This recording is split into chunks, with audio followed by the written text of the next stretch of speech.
Largaron.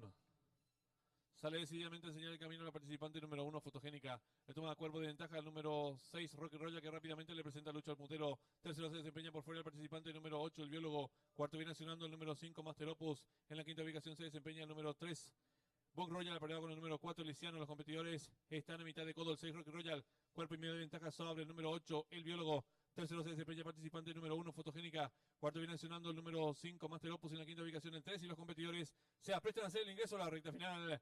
Últimos 400 metros finales. El número 6, Rocky Royal, intenta la disparada. Corre con dos cuerpos de ventaja sobre el número 8, el biólogo. En la tercera ubicación se desempeña la participante número 1, Fotogénica. Cuarto viene accionando el 5, Master Opus. Descuenta ya los últimos 250 metros finales. El número 6, Rocky Royal. Dos cuerpos y medio de ventaja sobre el participante número 5, Master Opus. Tercero se desempeña el competidor número 8, el biólogo. Descuenta ya los últimos 100 metros finales. El número 6, Rocky Royal. Logra estirar dos cuerpos y medio de ventaja sobre el número 5, tercero el 8. Pocos metros para el disco. Número 6, Rocky Royal. Logra estirar dos cuerpos y medio de ventaja sobre el 5, tercero el 8. Y cruzaron el disco.